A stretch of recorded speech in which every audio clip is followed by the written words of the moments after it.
Sekarang kita akan bahas yaitu tentang masalah rukunnya. Demikian pula kewajibannya dan sunnah-sunnahnya.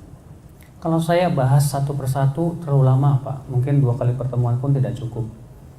Tapi akan saya lakukan dengan cara langsung praktek dan langsung penjelasan. Iya. Yang pertama yaitu mengucapkan takbiratul ihram, dan ini hukumnya rukun. Takbiratul ihram itu Pak rukun dengan ijma' para ulama. Lafadznya Pak harus Allahu Akbar, nggak boleh diganti Allahu Kabir misalnya, atau Bapak ganti saya mau pakai bahasa Indonesia aja, Allah Maha Gede, nggak boleh Pak ya. Atau Bapak ganti pakai Alhamdulillah misalnya, nggak boleh. Nah ini rukun yang pertama, takbiratul ihram. Namun dalam takbiratul ihram Pak ada sunnah yang hendaknya diperhatikan. Yang pertama, disunnahkan mengangkat tangan, di mana disebutkan dalam hadis riwayat Bukhari dan Muslim, Rasulullah mengangkat tangan terus sejajar dengan bahunya, ya, dan telapak tangannya menghadap ke kiblat. Ya, saya praktekkan. Allahu Akbar. Seperti ini. Sejajar dengan bahu. Dalam keadaan, perhatikan ya, dalam riwayat yang disebutkan dalam riwayat Imam Ahmad, bahwa telapak tangan itu menghadap kemana? Ke kiblat. Jadi Bapak kalau apa namanya, mengangkat tangan tuh jangan begini Pak, atau begini, atau begini. Kadang saya lihat ada orang begini. Nah, ini lemas bener ya. Ya. Jadi ketika kita takbiratul ihram, maka yang disunahkan adalah mengangkat 2 tangan. Ketika mengangkat 2 tangan, ada 2 keadaan. Yang pertama sejajar dengan bahu. Dan perhatikan ya, dalam riwayat yang sahih adalah Rasulullah apabila mengangkat 2 tangan, beliau menghadapkan telapak tangannya ke kiblat. Dan posisi jari jemari tidak lebar dan tidak rapat, tapi di antara keduanya. Demikian dalam riwayat-riwayat yang sahih Pak, di antara Imam Ahmad dan yang lainnya.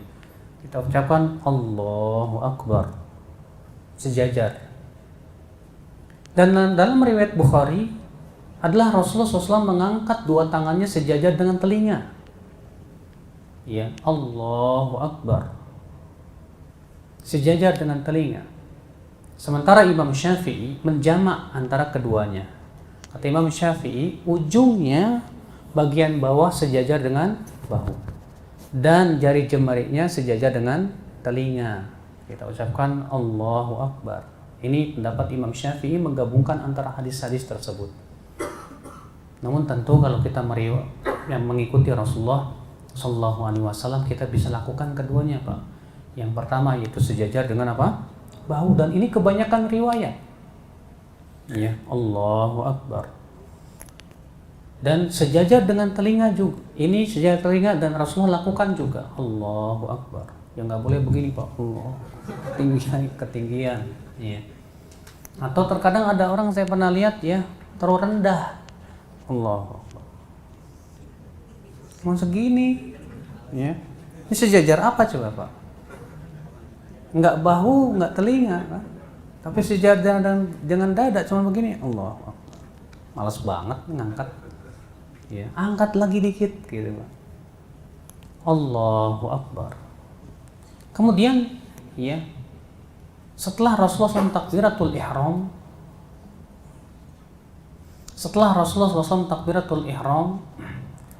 dan tata cara pengucapan takbirnya, kata Syekh Albani dalam sifat salat Nabi SAW, ada 3 keadaan. Keadaan pertama, dan ini yang sering Rasulullah lakukan, adalah takbir dengan mengangkat tangan itu berbarengan. Kita ucapkan Allahu Akbar, berbarengan antara takbir dan mengangkat tangan. Namun Rasulullah SAW juga pernah melakukan apa itu? takbir dulu baru apa? Mengangkat tangan. Kita ucapkan Allahu Akbar. Ini pun sahih. Iya. Dalam riwayat Ibnu Hibban dan yang lainnya, Ibnu Khuzaimah juga. Juga Rasulullah SAW pernah melakukan mengangkat tangan dulu baru takbir. Allahu Akbar. Maka Syekh Albani berkata dalam sifat salat Nabi, ketiga cara ini semuanya ditunjukkan oleh riwayat-riwayat yang sahih. Namun kata Al-Hafidz Ibnu Hajar, yang paling sering Rasulullah SAW lakukan adalah yang berbarengan itu. Ya, Allahu Akbar. Begitu, Pak. Kemudian setelah takbiratul ihram, maka kita letakkan tangan kanan kita di atas tangan kiri. Allahu Akbar. Dan hadis meletakkan tangan kanan di atas tangan kiri ini sebagian ulama mengatakan mutawatir derajatnya karena saking banyaknya periwayatannya. Karena Rasulullah SAW yada'u yadahul yumna ala yadihil yusra fis shalah. Adalah Rasulullah SAW meletakkan tangan kanannya di atas tangan kirinya di dalam sholat. Cuma Pak, kalau kita perhatikan riwayat-riwayatnya yang sahih, ya, kita dapati bahwa meletakkan tangan kanan di atas tangan kiri itu ada 3 keadaan. Keadaan yang pertama hanya meletakkan di atas telapak begini, letakkan saja. Allahu Akbar. Dah. Tidak menggenggam, tapi letakkan aja begini. Keadaan yang kedua yaitu menggenggam pergelangan tangan. Allahu Akbar. Begini. Keadaan yang ketiga yaitu meletakkan tangan kanan di atas tangan kiri di atas lengan. Di sini, Pak. Allahu Akbar. Iya. Semua ini pun riwayatnya sahih. Yang salah begini, Pak. Iya, apalagi sampai begini. Ini orang sholat apa-apaan. Iya. Jadi yang sahih itu Allahu Akbar, Allahu Akbar, dan bahkan dalam suatu riwayat Rasulullah SAW meletakkan tangan kanan di atas pergelangan. Berarti 4. Seperti ini. Allahu Akbar. Kemudian di mana meletakkannya? Ikhtilaf para ulama. Sebagian mengatakan di dada berdasarkan riwayat Ibnu Khuzaimah. Karena Rasulullah SAW yada'u yadahul yumna ala yadihil yusra ala sadrihi. Adalah Rasulullah SAW meletakkan tangan kanan di atas tangan kirinya di dadanya. Di mana? Di dadanya. Dada itu, Pak, batasannya ini antara perut dan dada sini. Ini masuk dada sampai ke sini nih, di bawah nahar, ini nahar nih. Nah, di sini sampai sini. Iya. Itu dada. Tapi sebagian ulama mengatakan boleh di atas perut. Tapi hadisnya dhaif. Iya. Hadis yang menyebutkan bahwa Rasulullah meletakkan di atas perut itu hadisnya dhaif. Dalam sanadnya ada perawi yang lemah. Namun kata mereka, kata dada, kata sodr dalam bahasa Arab artinya sesuatu yang berada di depan. Yang disebut dengan sodrul majlis artinya depan, bagian depan majlis. Berarti maksudnya di atas sodr artinya pokoknya di depan, gitu loh. Baik di dada, di perut, pokoknya di depan aja. Akan tetapi pendapat yang pertama insya Allah itu yang lebih kuat. Karena makna yang dohir daripada sodr itu dada, Pak. Iya. Sedangkan kaidah usul fikih mengatakan bahwa ya, makna yang zahir itu harus lebih didahulukan daripada makna yang tidak zahir, yang tidak tampak. Ya. Jadi yang kuat insya Allah di dada. Allahu Akbar. Di atas dada. Kemudian ya, setelah kita meletakkan di atas dada, disunnahkan kita doa istiftah. Terjadi ikhtilaf. Ya, doa istiftah itu hukumnya wajib apa sunnah? Tapi pendapat jumhur dan yang kuat insya Allah doa istiftah itu hukumnya sunnah. Iya. Berdasarkan hadis Abu Hurairah bahwa Nabi SAW diam sebelum membaca Al-Fatihah. Kemudian Abu Hurairah berkata, "Ya Rasulullah, sukutuka, diam engkau baina takbiratul ihram ya wal Fatihah, mada taqra?" Antara takbiratul ihram dengan Al-Fatihah itu apa yang kau baca ya Rasulullah? Kata Rasulullah, aku membaca Allahumma ba'id baini wa baina khataayaya kama ba'adta bainal masyriqi wal maghrib, sampai akhirnya. Dan Pak, ya, doa istiftah itu Pak bermacam-macam Pak. Ya. Kata para ulama, kita membaca doa istiftah itu jangan melanggengkan satu saja. Kita berusaha untuk terkadang ini, terkadang itu. Sebagaimana Nabi juga begitu membacanya. Tapi ada bacaan yang di masyarakat tersebar dan ini sebetulnya sebuah kesalahan. Apa itu? Di masyarakat tersebar doa istiftah begini Pak. Wajjahtu apa? Wajhiya lilladzi fataras samawati wal ard hanifan musliman wa ma ana minal musyrikin. Terus sebelumnya apa? Sebelum baca itu apa? Allahu Akbar kabira alhamdulillahi katsira wa subhanallahi bukratan wa asila. Baru kemudian inni wajjahtu. Inilah kesalahan Pak. Kenapa? Karena itu sebetulnya dua hadis yang berbeda. Ya. Allahu Akbar kabira walhamdulillahi katsira wa subhanallahi bukratan wa asila, ini berdiri sendiri. Inni wajjahtu wajhiya lilladzi fatara as-samawati wal ard hanifan musliman wa ma ana minal musyrikin. Inna salati wa nusuki wa mahyaya wa mamati lillahi rabbil alamin la syarika lahu wa bidzalika umirtu wa ana minal muslimin. Ini juga hadis tersendiri. Itu pun juga baru sepertiganya Pak. Karena ya istiftah ini wajjahtu itu panjang sekali. Nah, ya yang dilakukan oleh banyak kaum muslimin di Indonesia ini memadukan dua istiftah, tapi yang keduanya dibaca cuma sepertiga. Ini sebuah kesalahan. Jadi yang benar apa? Ya kalau mau Allahu Akbar kabira walhamdulillahi katsira wa subhanallahi bukratan wa asila, udah cukup sampai situ.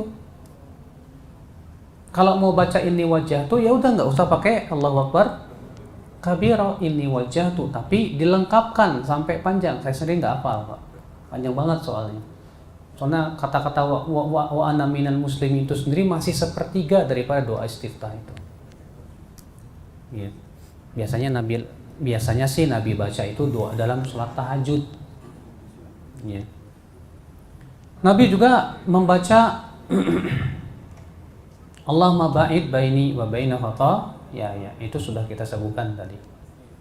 Nabi juga membaca subhanakallahumma wa bihamdika wa tabarakasmuk wa ta'ala jadduk wa la ilaha ghairuk.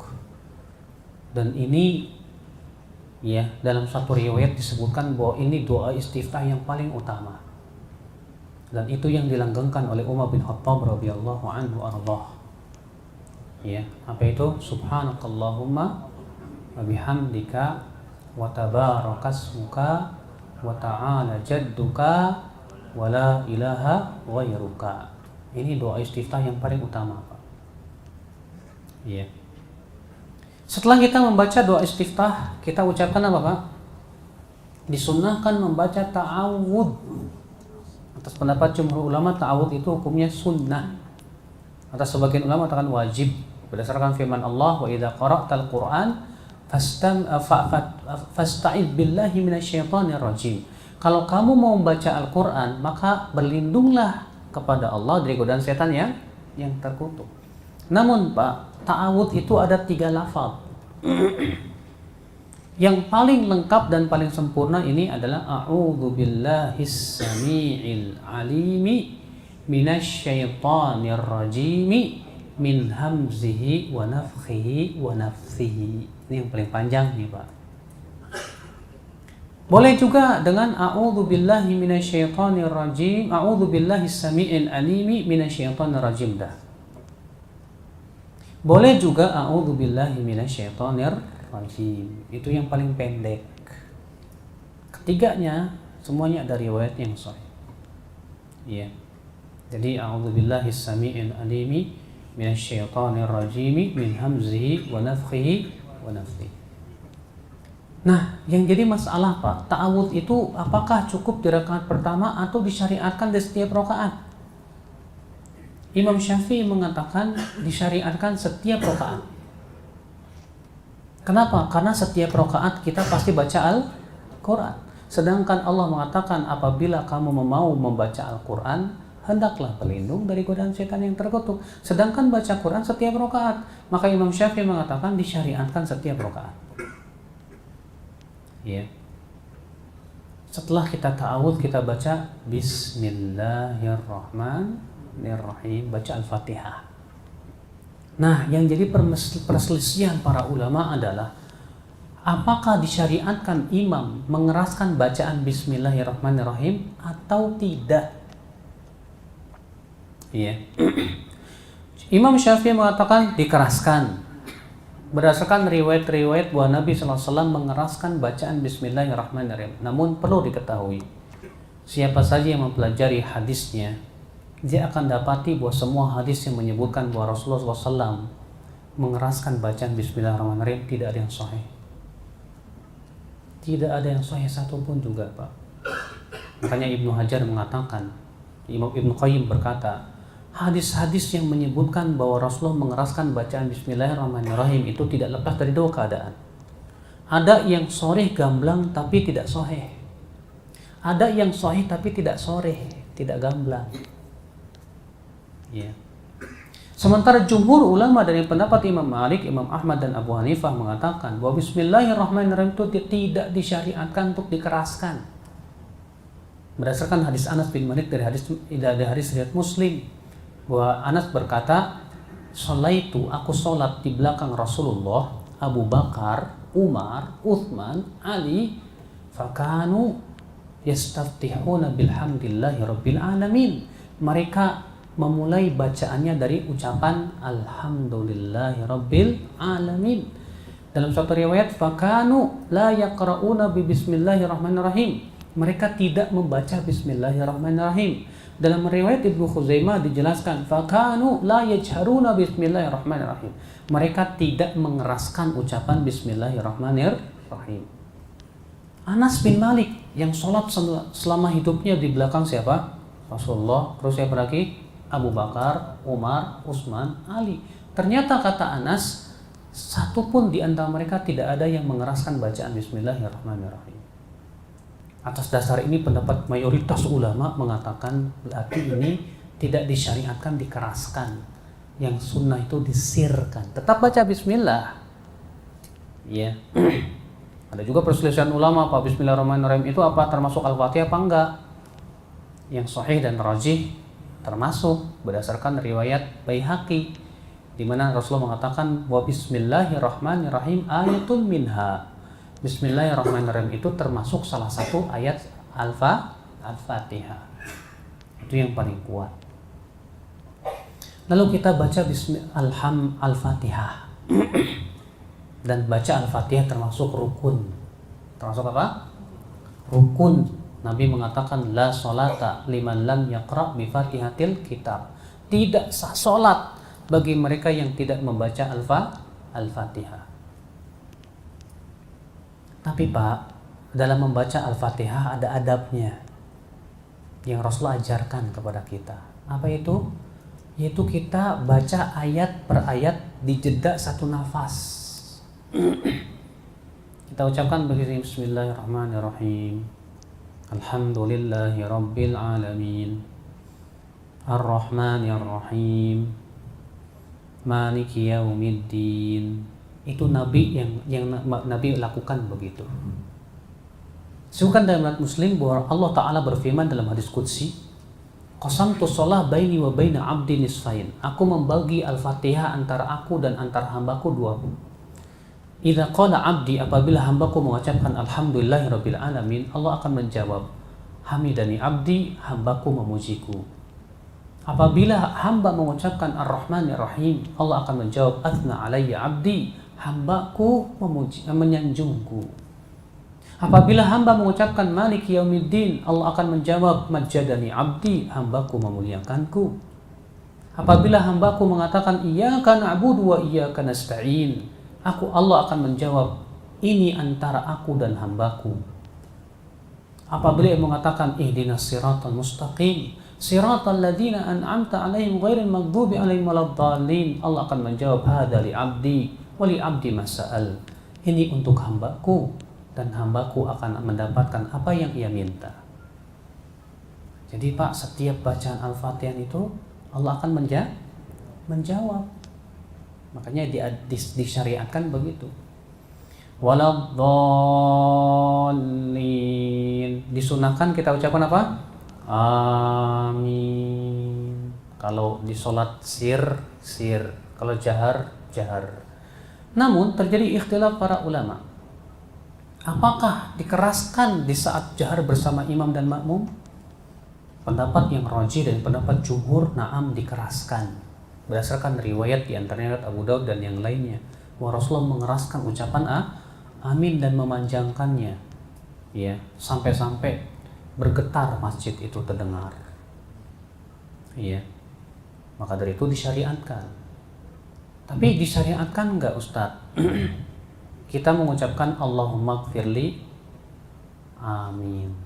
Kalau masyarakat ada kan Pak ya? Waladdallin, Allahumma gfirli, amin. Ada hadisnya, tapi hadisnya apa? Pertama mauquf, yang kedua hadisnya juga terdapat padanya perawi-perawi yang lemah, tidak bisa dijadikan hujah. Ya, makanya yang rajih tidak perlu membaca itu.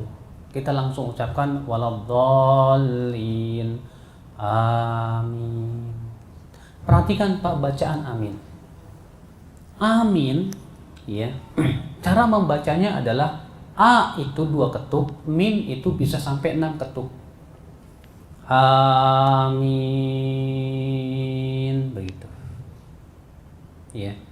Ada kesalahan pengucapan, ada orang begini, amin. Amin, salah. Sebab kalau amin itu artinya orang yang amanah.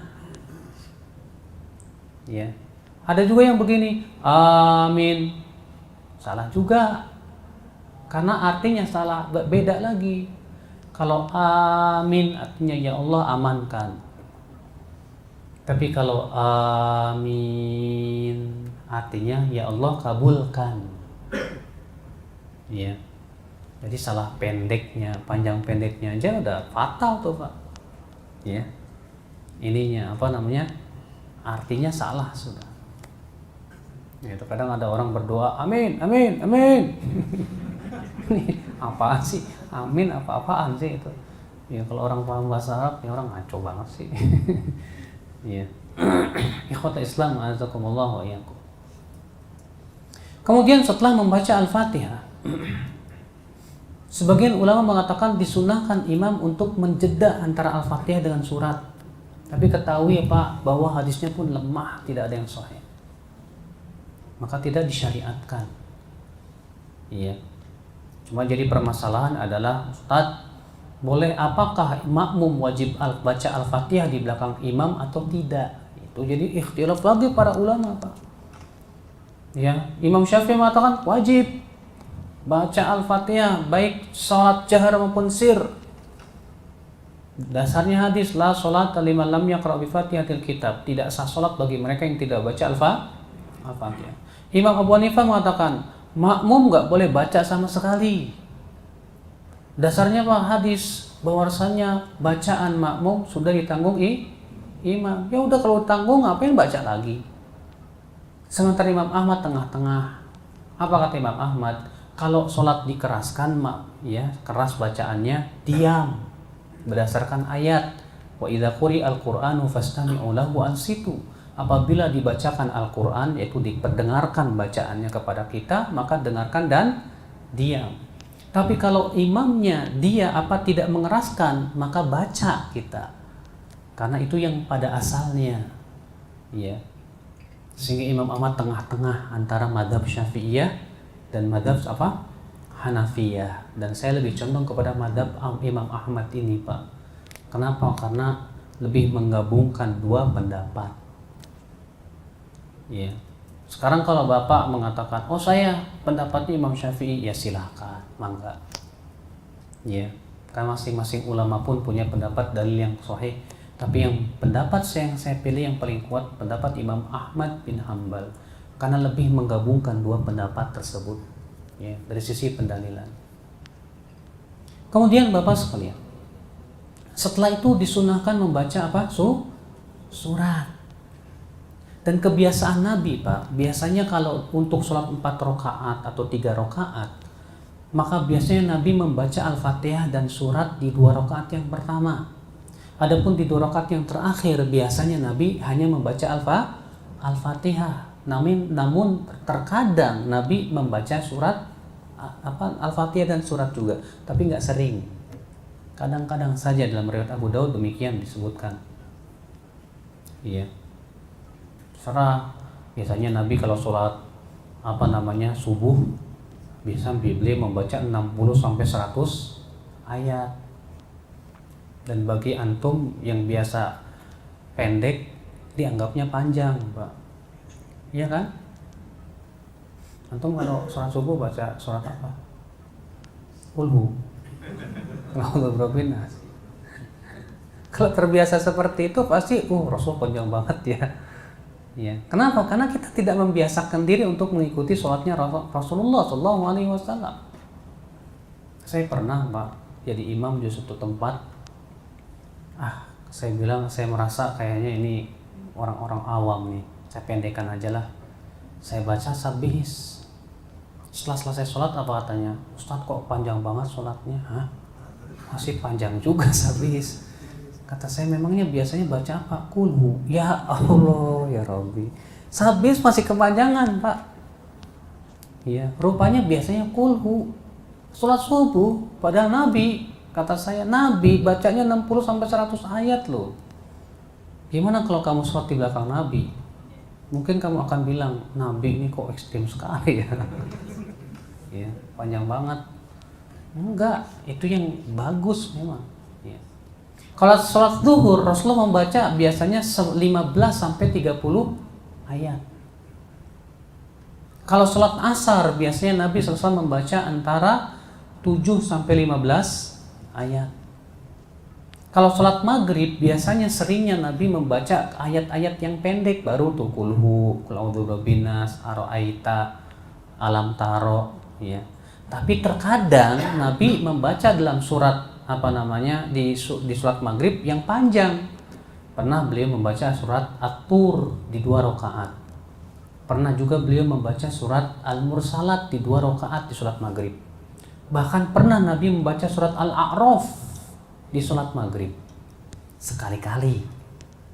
Ya, tapi kita juga tetap melihat keadaan. Kalau memang antum nggak kuat ya janganlah. Adapun salat Isya, Nabi SAW seringnya membaca surat itu yang Ausatul Mufassal seperti Sabbihis, Wasama'i Wattariq, ya, Wasyamsi Waduhaha. Itu biasanya Nabi baca kapan? Salat Isya. Ya. Nah ini coba Pak, kita berusaha untuk mengikuti cara sholatnya Nabi bahkan dalam bacaan-bacaannya. Ya. Kemudian Bapak sekalian, setelah kita selesai membaca surat, nah disyariatkan untuk diam sejenak sebelum ruku. Berdasarkan dalam riwayat Nasai dan yang lainnya, dan Abu Daud juga, adalah Nabi SAW apabila selesai membaca surat, beliau diam sejenak. Baru kemudian ruku. Kemudian kita pun ruku, kita angkat tangan kita, Allahu Akbar. Kemudian kita pun ruku. Dan ruku termasuk rukun sholat. Namun dalam ruku, Pak, dalam ruku ada beberapa perkara yang harus diperhatikan. Pertama, luruskan punggung. Luruskan punggung. Berdasarkan dari Imam Ahmad, la tujzi sholatu man la yuqimu sulbahu fi ruku'i was sujud. Tidak sah sholat orang yang tidak meluruskan punggungnya di ruku dan sujud. Jadi punggung tuh apa? Diluruskan, rata, diratakan. Yang kedua Pak, kepala jangan terlalu mendongak, jangan terlalu merunduk, tapi di antara keduanya. Demikian di Bulughul Maram dalam riwayat Abu Daud dan yang lainnya. Adalah Nabi SAW apabila ruku tidak mendongakkan kepalanya, tidak pula merundukkannya. Yang ketiga Pak, disunahkan ya ketika ruku itu kita mencengkram lutut kita. Ya, jadi lutut kita apa? Kita cengkram. Sebagian orang ada ketika sholat itu Pak megang betis. Ini salah. Yang sunnah itu yang dipegang apa? Lutut sambil dicengkram. Yang keempat Pak, disunahkan untuk melengkungkan apa? Siku kita bagaikan busur panah. Demikian dalam riwayat Muslim. Saya akan praktekkan kepada Bapak. Iya. Jadi ketika Nabi SAW ruku, maka Nabi SAW ya, punggung diratakan, kepala tidak didongakkan, tidak juga begini, tapi tengah-tengah begini. Tetap mata melihat ke tempat sujud. Kemudian, ya, ini kita cengkram begini, Pak. Lalu kita bengkokkan, wattar, ya. Jadi nggak lurus begini, tapi dibengkokkan begini, Pak. Nah, paham Pak? Ya, paham insyaallah? Ya. Kemudian bacaan ketika ruku pun juga ada beberapa macam. Terkadang Nabi membaca Subhan Rabbiyal Azim.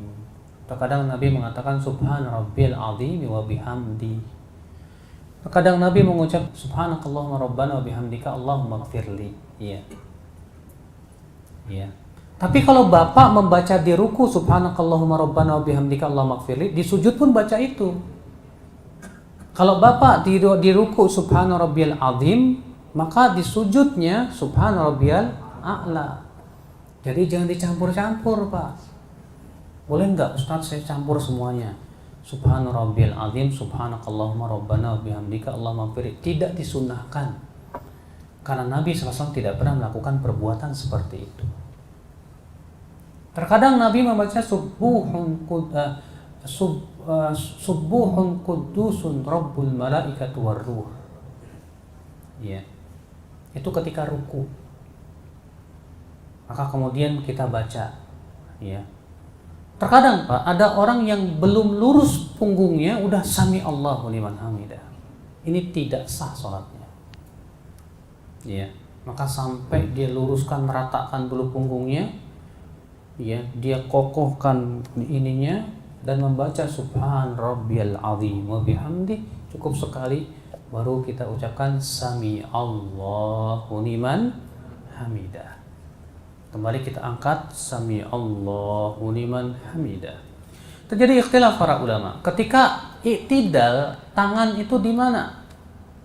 Sebagian ulama di pendapat jumhur yaitu lurus. Ya, begini. Berdasarkan riwayat yang disebutkan, ya, sampai posisi tulang kembali ke tempatnya masing-masing. Berarti begini lurus. Sementara sebagian ulama mengatakan, ya, pendapat yang dikuatkan oleh Imam Asy-Syaukani dan juga Syekh bin Baz, yaitu kembali sedekap. Sami Allahu liman hamidah, begini lagi. Ya. Dan kedua-duanya boleh. Bapak mau lurus silahkan, Bapak sedekah pun silahkan. Iya. Karena kedua-duanya punya hujah yang kuat, walaupun saya lebih condong kepada pendapat yang mengatakan lurus, dan ini pendapat jumhur ulama, pendapat mayoritas ulama berdasarkan riwayat tersebut yang sudah saya sebutkan. Bahwa Nabi apabila berdiri i'tidal, maka beliau berdiri sampai sendi-sendi itu kembali kepada tempatnya masing-masing. Ya. Wallahu a'lam. Kemudian ketika kita i'tidal, Pak, kita ucapkan Rabbana lakal hamdu atau Allahumma Rabbana lakal hamdu, atau Rabbana walakal hamdu, atau ya Allahumma Rabbana walakal hamdu, atau mau panjang Rabbana walakal hamdu mil'as samawati wa mil'al ardi wa mil'a ma syi'ta min syai'in ba'du, ya ahlus thana'i wal majdu ahaqqu ma qala al abdu, ya Allahumma la mani'a lima atait wa la mu'tiya lima mana' wa la yanfa'u dzal jaddi minkal jaddu. Tuh kalau panjang, Pak.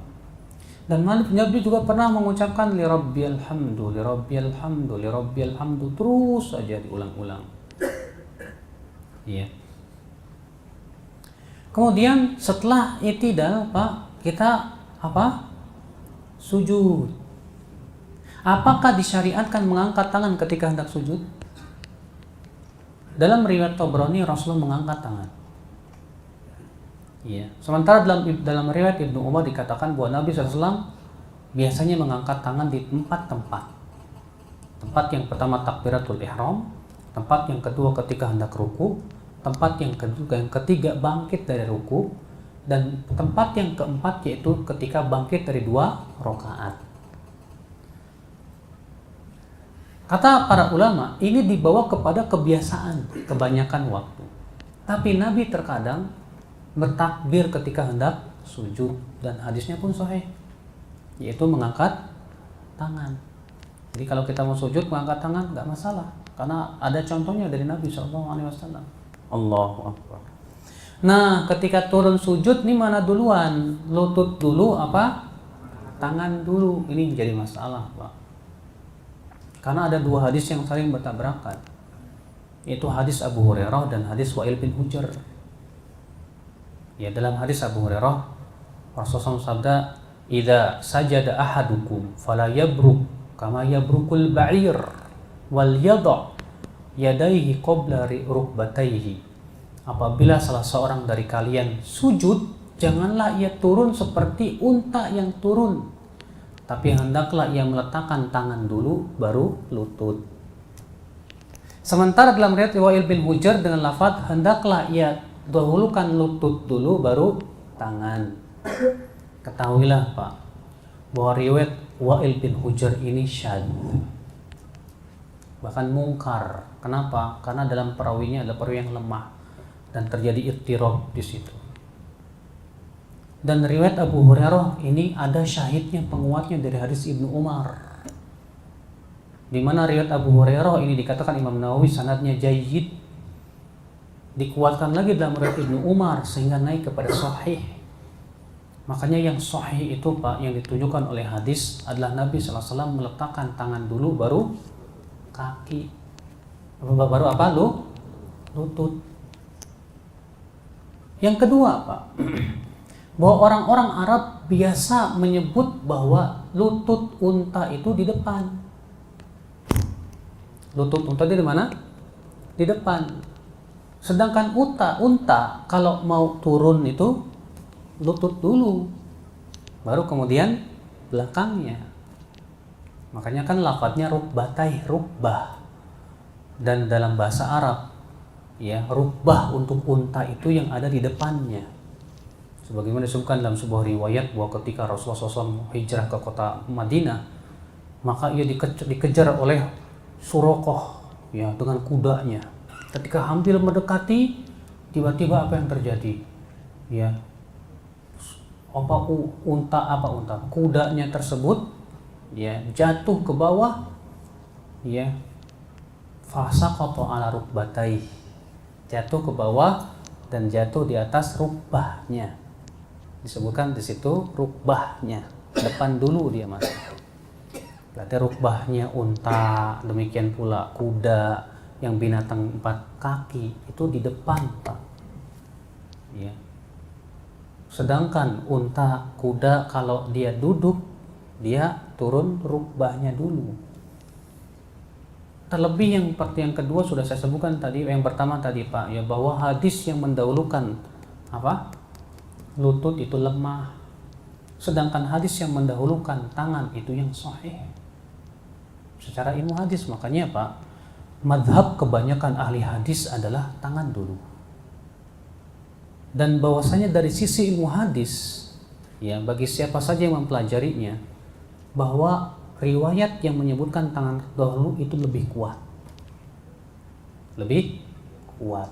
Maka kita turun tangan dulu, Pak. Namun Syekh Sulaiman Ar-Ruhaili memberikan kepada kita sebuah faidah, bahwa kalau kita turun tangan dulu pun juga jangan mirip unta. Saya berikan contoh. Kan sami Allahu liman hamidah, Rabbana lakal hamd. Lalu ada orang begini, Allahu Akbar. Nah, ini yang disebut dengan mirip unta. Walaupun tangan dulu. Tapi hendaknya kita turunkan dulu jasad kita. Allahu Akbar. Baru kemudian tangan dulu. Supaya tidak mirip dengan turunnya unta. Ya. Paham nggak Pak? Ya, Allahu Akbar. Begitu Pak. Iya, jadi turunnya itu bukan begini.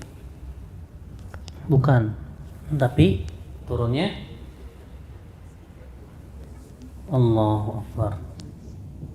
Begitu Pak. Ya. Supaya tidak mengikuti hayat atau ya bentuk unta turun. Ya. Allahu a'lam. Kemudian kita pun sujud. Sujud termasuk rukun. Namun dalam sujud yang perlu diperhatikan Pak, apa saja? Yang pertama, ratakan tulang punggung. Karena sudah saya sebutkan tadi hadisnya. Tidak sah sholat orang yang tidak meratakan tulang punggungnya di ruku dan sujud. Ya. Yang kedua, Pak, tidak boleh paha dengan perut itu nempel. Adalah Nabi Shallallahu Alaihi Wasallam apabila ya sujud, beliau sujud, ya, kemudian beliau angkat sikunya. Beliau angkat apa? Sikunya, sejajar dengan bahunya. Dalam riwayat Al-Hakim begitu. Dan dalam riwayat Al-Hakim, wadhamma asabi'ahu, dan menempelkan jari jemarinya. Dalam riwayat Al-Hakim begitu. Dan beliau kemudian mengangkat sikunya sampai terlihat bayad ibtaihi, terlihat putihnya ketiak beliau.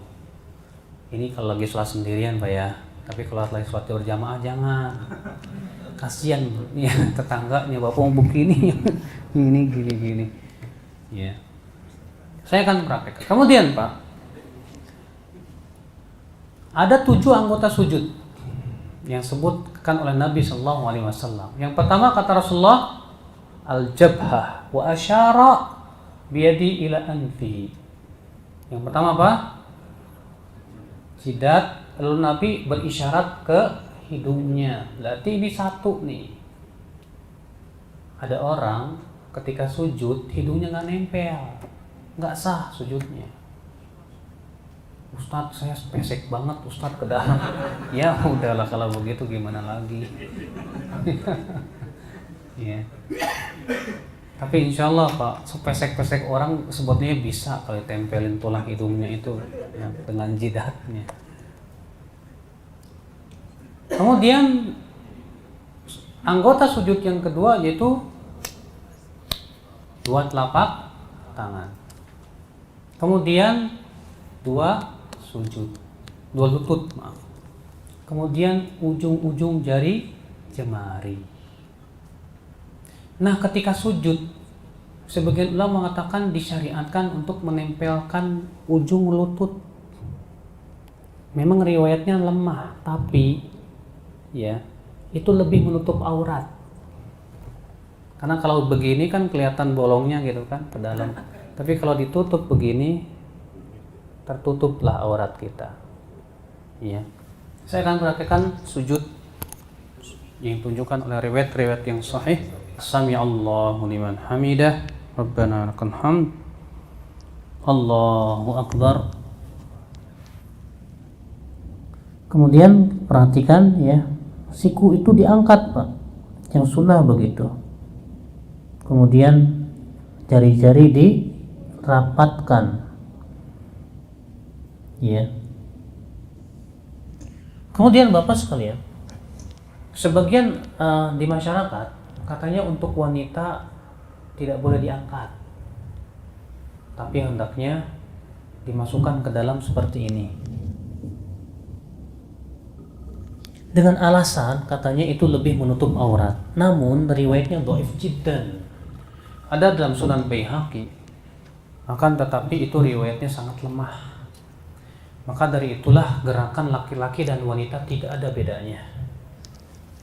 Karena apa? Karena yang Rasulullah lakukan untuk umatnya itu semuanya berlaku, baik untuk laki-laki maupun untuk wanita, tidak ada bedanya. Jadi baik wanita maupun laki-laki sama, tidak ada bedanya. Ya. Kemudian kita baca Subhana rabbiyal a'la atau Subhana rabbiyal a'la wa bihamdi, atau Subhanakallahumma rabbana wa bihamdika Allahumma ighfirli. Ya. Itu kita baca. Kemudian kita takbir Allahu Akbar. Kemudian duduk di antara dua sujud. Ketahuilah Pak, ketika duduk di antara dua sujud ada dua cara duduk yang diriwayatkan dalam hadis yang sahih. Yang pertama yang disebut dengan duduk iftirash. Apa itu? Yaitu dengan kita duduk di atas kaki kita yang kiri dan menegakkan kaki kita yang kanan. Ya.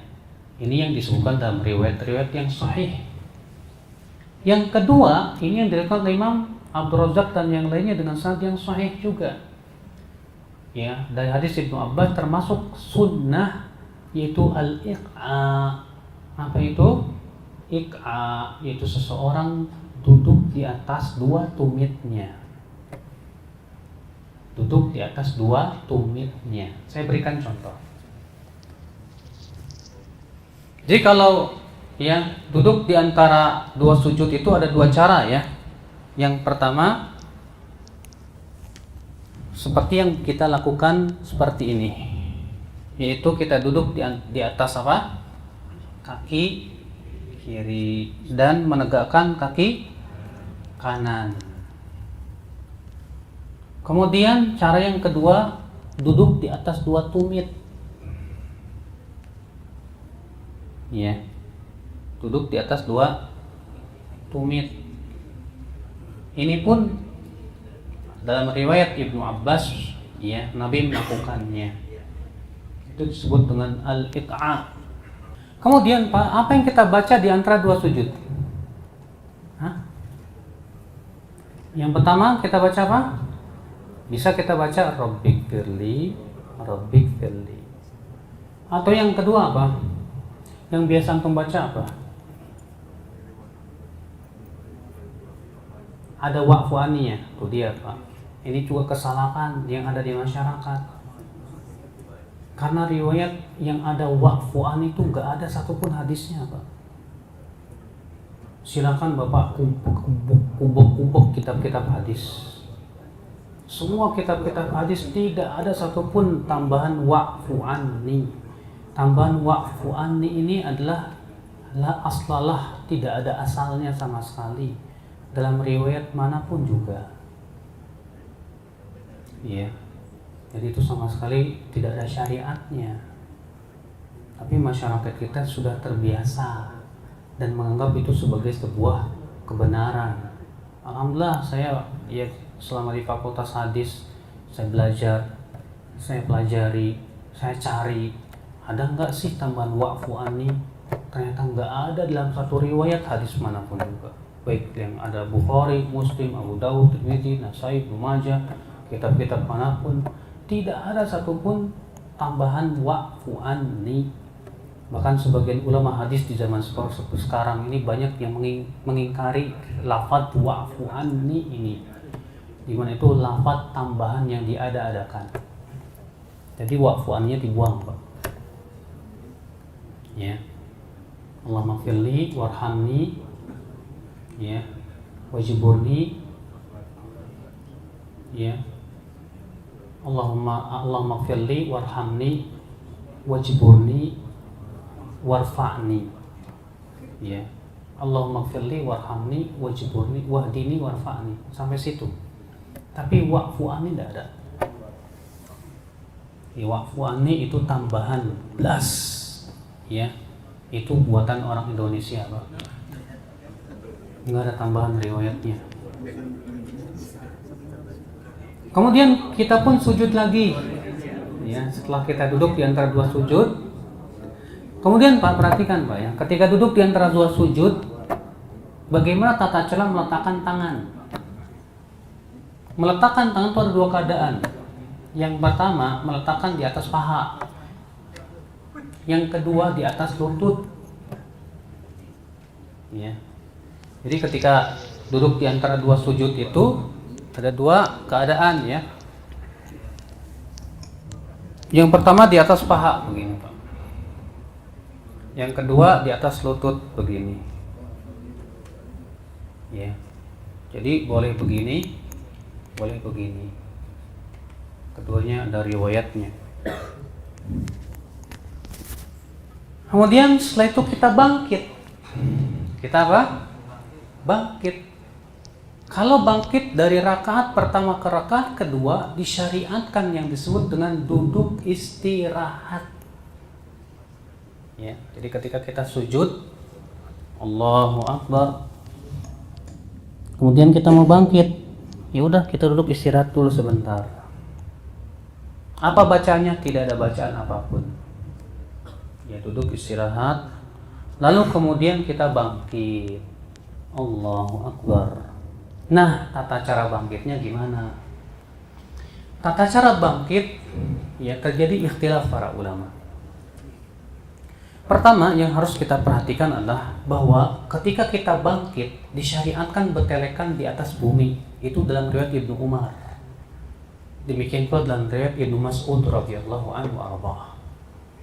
Dan ketika bertelekan itu Pak, ya, disyariatkan yang disebut dengan ya'jin. Al-ijan itu artinya menggenggamkan tangan. Demikian dalam riwayat Nasa'i, dan ini riwayat yang sahih.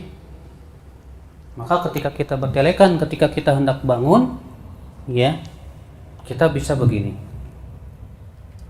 Boleh juga begini, boleh, keduanya boleh. Tapi disebutkan dalam riwayat Nasa'i, kana ya'jinu fis shalah. Begini Pak, ya, seperti mengadon roti. Pernah nggak bikin roti? Hah? Saya dulu pernah ngejajal bikin roti. Tepung disabur dengan apa? Air, diaduk-aduk. Ini namanya ya'jin, Pak. Ya. Ya'jin tuh begini nih. Nih. Jadi mengepal mau tidak mau. Jadi ketika kita bangkit kita mengepal. Itu sunnah dalam riwayat Nasa'i. Tapi kalau kita tidak mengepal begini, ya silakan. Asal jangan begini Pak. Salin. Ya. Kemudian kita, mana yang kita dahulukan ketika bangkit? Sebagian ulama mengatakan, ya, bangkit yaitu lutut dulu, baru kemudian tangan. Kebalikan yang pertama. Kenapa? Karena menyelisihi unta. Sebagian mengatakan tangan dulu baru lutut, sebagaimana dalam riwayat Ibnu Mas'ud, riwayat Muslim. Tapi riwayat Ibnu Mas'ud ini, ya, sebagian ulama hadis menyatakan itu syadz, wallahu a'lam. Ya. Yang jelas keduanya diperbolehkan. Kita bangkit ke rakaat yang kedua. Maka kita lakukan seperti yang kita lakukan di rakaat yang pertama. Kemudian terus kita ruku, kemudian sami Allahu liman hamidah, kemudian sujud.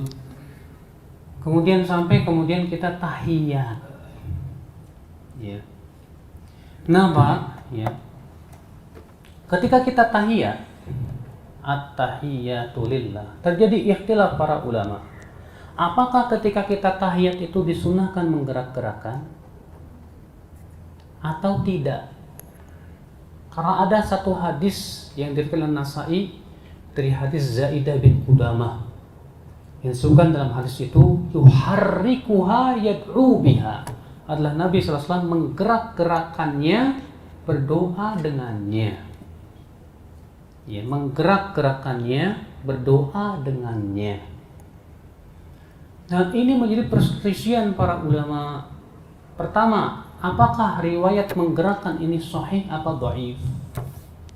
Sebagian ulama mengatakan dhaif karena bersendirian padanya Zaidah bin Qudamah, sementara 22 perawi lain yang lebih thiqah dari Zaidah meriwayatkan dengan tanpa lafaz menggerakkan, tapi hanya sebatas isyarat saja. Sementara sebagian ulama mengatakan sahih karena Zaidah bin Qudamah seorang perawi yang thiqah dan sabat. Bahkan di situ Zaidah menceritakan ada sebuah cerita. Disebutkan dalam cerita itu bahwasanya para sahabat di musim dingin mereka memakai jubah-jubah dan terlihat jubahnya bergerak-gerak. Dan ini menunjukkan bahwa Zaidah betul-betul hafal. Sehingga ya, ini disebut dengan ziyadatul thiqah, tambahan perawi yang thiqah. Dan ini kepada pendapat ini saya condong. Ya. Dan saya belum mendapatkan satupun ulama terdahulu yang mendhaifkan hadis tersebut. Cuma apa ya, Syekh Abu Ishaq Al-Khuwaini memberikan faidah kepada kita cara menggerakkannya. Jadi ketika menggerakkan itu bukan begini. Ya. Kata Syekh Abu Ishaq, aku pernah sholat di sisi Syekh Albani lalu aku gerakan begini. Setelah sholat aku ditegur oleh Syekh Albani dan berkata, itu namanya bukan menggerakkan, tapi itu namanya naik turun. Jadi bagaimana Tuhan menggerakkan? Kata beliau, begini caranya. Cukup sedikit saja Pak menggerakkannya. Ya. Jadi bukan begini, tapi cukup sebegini nih. Ini menggerakkan namanya. Juga dikarenakan Pak, ya. Ketika kita sholat disebutkan dalam riwayat bahwa Nabi SAW apabila tahiyat mata beliau tidak lebih dari ujung kuku. Nah kalau begini pusing kita Pak, pusing nggak kelihatan. Ya, tapi kalau kita sedikit begini akan terlihat. Dan sebagian ulama seperti Syekh bin Baz mengatakan bahwa menggerakkan itu disunahkan ketika berdoa saja. Karena lafadznya adalah mengatakan yuharrikuha yad'u biha. Beliau menggerakkannya, berdoa dengannya. Ini menunjukkan bahwa sunnahnya menggerakkan ketika berdoa. Dan pendapat ini pun insya Allah kuat. Ya, jadi kalau kita menggerakkan ketika tahiyat kita gerakan, tidak gerakan. Tapi ketika berdoa kita gerakan. Ini menjamak semua pendapat. Dan itu insya Allah kuat. Iya. Allahu a'lam. Kemudian Pak, apa hukumnya? Kemudian tahiyat. At-tahiyat ada dua lafaz. Lafaz yang pertama tahiyat Ibnu Mas'ud ini yang sahih, Bukhari dan Muslim. Yang kita baca at-tahiyatu lillah was-salawatu wat-thayyibah. Assalamu alayka ayyuhan nabi wa rahmatullahi wa barakatuh. Assalamu alayna wa ala ibadillahi s-salihin. Asyhadu an la ilaha illallah wa asyhadu anna Muhammadar Rasulullah. Ada lagi tahiyatnya Ibnu Abbas, saya kurang hafal. At-tahiyatu thayyibatu. At-tahiyatu apa? Saya pengen apa? At-tahiyatul mubarakatuh thayyibat. As-salawatu thayyibatu lillah. Iya. Itu pun sahih dari riwayat Muslim. Ya. Jadi kedua-duanya boleh? Boleh. Namun terjadi ikhtilaf. Apakah setelah Rasulullah SAW wafat itu kita ucapkan Assalamu alayka ayyuhan nabi wa rahmatullahi wa barakatuh, atau kita ucapkan Assalamu alan nabi wa rahmatullahi wa barakatuh? Sebagian ulama berpendapat yang sunnah adalah kita ucapkan Assalamu ala nabi wa rahmatullahi wa barakatuh. Ini pendapat Ibnu Hajar yang dibela oleh Ibnu Hajar Al-Asqalani dalam kitab beliau Fathul Bari, di mana beliau membawakan riwayat dari sebagian sahabat dahulu ketika Rasulullah masih hidup kami mengucapkan Assalamu alayka ayyuhan nabi wa rahmatullahi wa barakatuh. Tapi ketika Rasulullah telah meninggal dunia kami mengucapkan Assalamu ala nabi wa rahmatullahi wa barakatuh. Kata Ibnu Mas'ud ya, kata Ibnu Hajar Al-Asqalani, dan riwayat sahabat ini tidak ada yang mengingkari dari sahabat yang lainnya. Sementara sebagian ulama mengatakan tetap kita ucapkan seperti yang Rasul ajarkan. Apa itu? Assalamu alayka ayyuhan nabi wa rahmatullah wa barakatuh. Iya, saya lebih condong kepada pendapat Ibnu Hajar kan adanya riwayat itu dari para sahabat. Tapi saya tidak menyalahkan juga orang yang mengucapkan Assalamu alayka ayyuhan nabiyyu wa rahmatullahi wa barakatuh. Silahkan. Kemudian apa hukumnya sholawat? Sebagian ulama mengatakan dari pendapat jumhur, untuk tahiyat awal sholawat itu hukumnya sunnah saja, sedangkan tahiyat akhir wajib.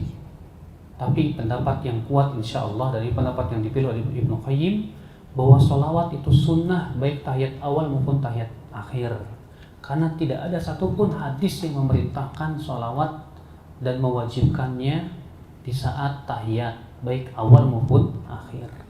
Yang ada hanya perbuatan dari Nabi Shallallahu Alaihi Wasallam. Ya, namun tetap disunahkan Pak, baik di tahiyat awal maupun tahiyat akhir. Ya, nah itu Pak. Kemudian setelah kita sholawat, dan lafaz sholawat yang paling sahih begini Pak, Allahumma shalli ala Muhammad wa ala ali Muhammad kama shallaita ala Ibrahim wa ala ali Ibrahim innaka Hamidum Majid wa barik ala Muhammad wa ala ali Muhammad kama barakta ala Ibrahim wa ala ali Ibrahim innaka Hamidum Majid. Itu yang paling sahih dari Bukhari dan Muslim. Bapak nggak boleh Pak ketika sholawat itu baca sholat badriyah, atau Bapak ketika habis tahiyat baca sholawat nariyah, nggak boleh. Ya. Gimana kalau Bapak baca sholawat itu ketika sholat itu tahiyat itu baca sholawat nariyah? Nggak boleh kata para ulama. Kenapa? Itu bukan sholawat yang diajarkan oleh Nabi Shallallahu Alaihi Wasallam, wala sholat badriyah dan yang lainnya. Yang disyariatkan itu adalah membaca sholawat yang diajarkan oleh Nabi Sallallahu Alaihi Wasallam dalam hadis-hadis yang sahih. Ya. Kemudian setelah sholawat kita dianjurkan Pak untuk berlindung dari 4 perkara. Apa itu? Allahumma inni a'udzubika min adzabi jahannam wa min adzabil qabr wa min fitnatil mahya wal mamati wa min syarri fitnatil masihid dajjal. Dalam satu ayat yang lain ada tambahan wa minal ma'tham wal maghram. Ya. Dan juga boleh kita mengucapkan doa Allahumma a'inni ala dzikrika wa syukrika wa husni ibadatika. Boleh juga kita ucapkan doa-doa yang lainnya, karena yang sebelum salam itu termasuk tempat yang dianjurkan untuk apa? Banyak berdoa. Kemudian kita salam. Assalamualaikum warahmatullah. Assalamualaikum warahmatullah, atau Assalamualaikum warahmatullahi wabarakatuh. Assalamualaikum warahmatullahi wabarakatuh, atau Assalamualaikum warahmatullahi wabarakatuh. Assalamualaikum warahmatullah. Ya, selesai.